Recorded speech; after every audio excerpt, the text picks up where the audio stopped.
বন্ধুরা আসসালামু আলাইকুম, সবাই কেমন আছেন? আপনাদেরকে নিয়ে আসছি আমাদের বাংলাদেশের অন্যতম একটি জেলা।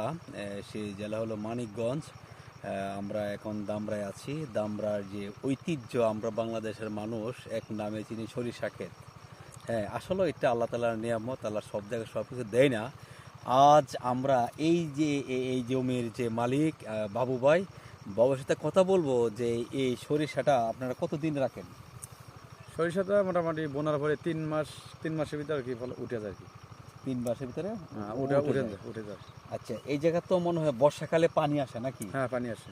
বর্ষাকালে যদি পানি আসে তখন আপনারা এই জায়গা তো আর কিছু করতে পারেন না, না, তখন আর কোনো পানি থাকে তখন। পানি থাকে। তাহলে আপনারা দুইটা ফসল করেন, ঠিক দুইটা না? ফসল, এই ফসলের শস্য আর হলো ধান। সরিষার পরে ধান। হ্যাঁ, তার শস্য মানে কি পরে। আপনারা বন্ধুরা, আসলে আমাদের যে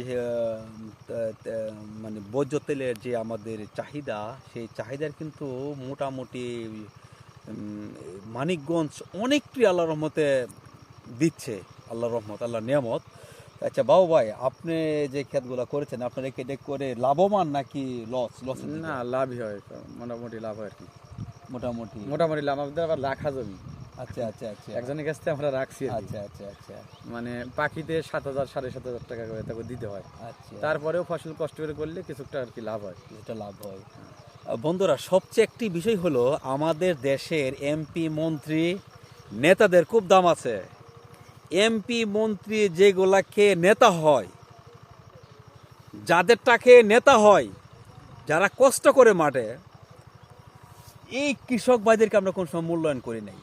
করেছি কিনা আপনারা জানাবেন। আর কেন করি না?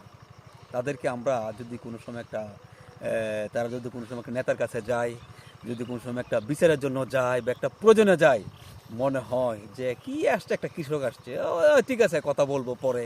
আমাদের ভাবনা মনে এমন হয়ে যায়। কিন্তু আল্লাহর রহমত, যাদের উচিলে আমরা বেঁচে আছি, যে কৃষক, তাদেরকে আমরা মূল্যায়ন করি না। আচ্ছা বাবু ভাই, আপনারা যখন দান করেন এটার পরে, হ্যাঁ, এই দানে আপনারা কেমন কতটুকু লাভবান হন?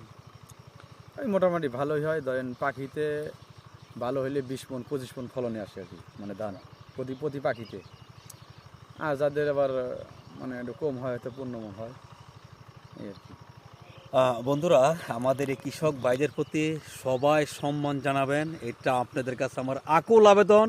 ভাই, নেতা হওয়া যায়, অনেক কিছু হওয়া যায়। একজন কৃষক মাঠে ঘাটে, আচ্ছা দেখেন ওনার যে চেহারা, যে পোশাক, হ্যাঁ, আমার যে পোশাক, আমি কি পরে আসছি, উনি দেখেন কি পরে আসছে।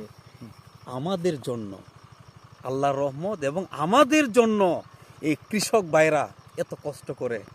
আমি বাংলাদেশের সমস্ত কৃষক ভাইদেরকে আমার পক্ষ থেকে আপনাদেরকে সেলুট, এবং আমার এই বাবু ভাইকে অনেক অনেক ধন্যবাদ। আপনাদেরকেও সেলুট। আসলে আপনারা অনেক কষ্ট করেন, সেই কষ্টের মূল্যায়ন আমরা করি না।